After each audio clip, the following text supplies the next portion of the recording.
ሰላም እንዴት ናችሁ? የነጅሆም ኩኪንግ ቤተሰቦች ቤዛ ተከታታይ ድራማን ይዤላችሁ መጥቻለሁ። ላይክ፣ ሸር፣ ሰብስክራይብ በማድረግ እስከ መጨረሻው አብረውኝ የቆዩ።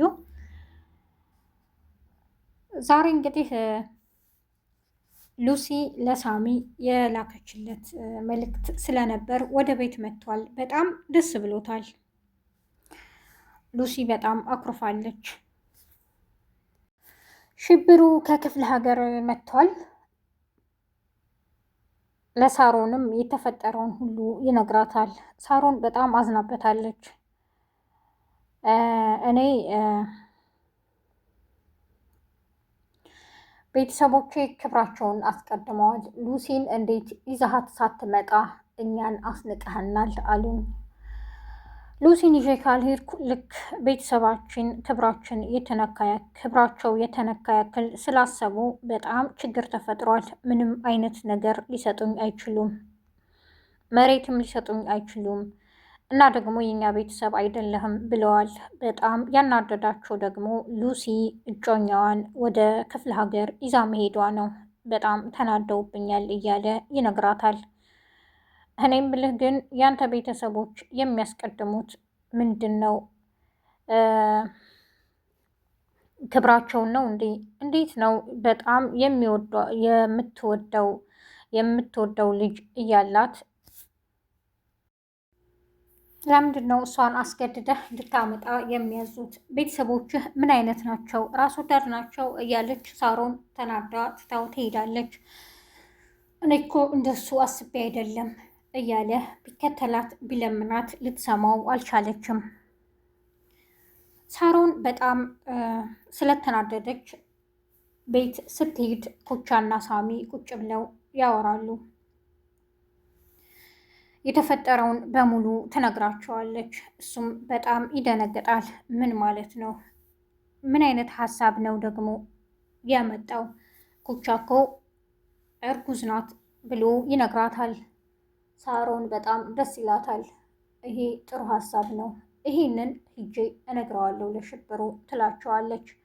አይ እንድትናገሪ አልፈልግም፣ ምክንያቱም እኔ አሁን አያቴ ጥሎሽ እንድጥል ሳሚን እንድነግረው ነግራኛለች እያለች ትነግራታለች። እንዲህ እንደዛ እኮ አይደለም፣ አያትሽ በጣም ጫና ስለበዛባቸውና በጣም ስላስጠነቀቋቸው አንቺን ለሽብሩ ለመዳር ተስማምተዋል፣ ቃላቸውንም እንደሰጡ ሰምቻለሁ ትላታለች። በጣም ትደነግጣለች።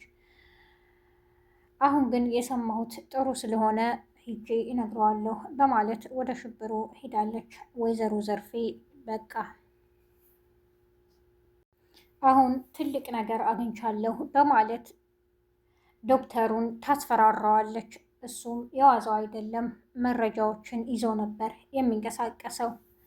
ቤቷ ሄዶ ያንን ሁሉ ከነገረችው በኋላ የተናደደ መስሎ ትቷት ነበር የተመለሰው። ከትንሽ ጊዜ እና ቀን በኋላ ደውሎ አሁን ተራው የኔ ነው፣ ባለፈው ይህን መረጃ ይዤብሃለሁ እያልሽ ነበር ስታስፈራሪኝ የነበረው፣ አሁን ግን በቃ ያው ይላታል። በጣም ትናደድበታለች። ቴሌግራም ላይ የላኩልሽንም እዩ ይላታል። ቤቷ ውስጥ ካሜራ አስገብታለች። ኪችኗ ሁሉ ካሜራ ሆኗል። ሉላ ምን እንደምታወራ አላውቅም። ይህን ነገር ቤቴ ውስጥ ገብቶ ብዙ ነገር እንዲፈጠር ያደረገችው እሷ ናት የሚል ጥርጣሬ ነበራት። ሉላ ተደብቃ ሰምታት ስለነበረ ስልክ ስታወራም ከቤት ውጭ ሆኗል። ሳሎን ቁጭ ብላ ወይዘሮ ዘርፌ ሉላን በስልኳ ነበር ባስቀመጠችው ካሜራ የምትከታተላት። ሉላ አክስቴ ብዙ ነገር በድላኛለች፣ ግን ይቅር ብያታለሁ። ይሄ ነገር ግን እንዴት ተፈጠረባት? ሊያግዛት ይገባል፣ ታሳዝነኛለች እያለች ብቻዋን ታወራለች። ወይዘሮ ዘርፌ ይሄን ስላመነች ልጄ ይቅር በይኝ፣ እኔ ማንንም ማመን ስላልቻልኩ ነው ይሄን ያደረግኩት ትላለች። እና እነ ሳሚ ይህንን ሊያደርጉ አይችሉም። በቃ ብዙ ነገር ተጠራጥራ ነበረ። ሉላም በመምጣት አክስቴ እኔ ላግዝሽ እፈልጋለሁ፣ ምን እንደተፈጠረ ልትነግርኝ ትችያለሽ ትላታለች። ከዶክተሩ ጋርም ቆማ ስትጨቃጨቅ ስላየቻት ምን ሆነሽ ነው ትላታለች ሉላ። በቃ ዶክተሩ ጋር ይሄንን ነገር ስናደርግ ሞባይሌን በኪሴ ይዤ ነበር በካሜራ የቀረጽኩት ትላታለች። እና በዛ ስለተናደደ ነውም ትላታለች። ዶክተሩ አሁን ሉላን ተጠራጥሯታል። አሁን እኮ አይታወቅም የእሷ እጅ ሊኖርበት ይችላል እያለም ብቻውን ያወራል። ሉሲ አያቴ የኔን እርጉዝ መሆን ከሰማች ደም ግፊቷ ተነስቶ ትሞታለች፣ ወይኔ መስማት የለባትም ትላለች። ሳሮን ነገሮችን ሁሉ ሄዳ ለሽብሩ ነግረዋለች።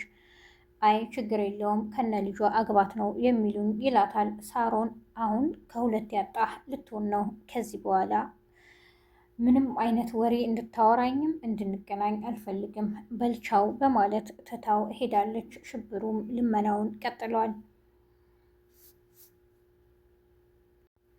ሉላ በሚፈጠረውና በሚካሄደው ነገር በጣም ደስ ብሏታል። አክስቷ እንደዚሁ ስትሆን ማየት ነበር የምትፈልገው። አሁን ግን በቃ ዋጋሽን እያገኘሽ ነው አንቺ ክፉ ሴት ትላለች ብቻዋን። አክስቴ ግን ቲጂን የት ወስደዋት ነው? ያንቺ ልጅ ትመስላለች ብለው ወስደው አልመልሷትም ትላታለች ሉላ። አሁን የሚመለከተኝ ጉዳይ አይደለም የቲጂ ጉዳይ፣ እኔ ብዙ ሀሳብ አለብኝ የራሷ ጉዳይም ትላታለች። ሉላ በጣም ትገረማለች በአክስቷ ጨካኝነትና አረመኔነት። ሉሲ ሳሚን ታስጠነቅቀዋለች።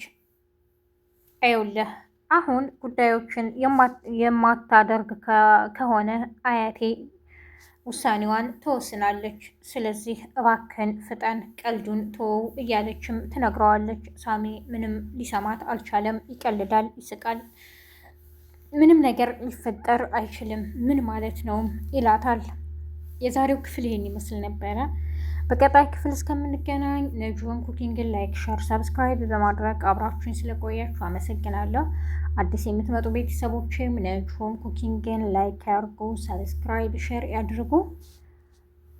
በያላችሁበት የዓለም ዳርቻ ሰላማችሁ ይብዛ። መልካም ቀን ባይ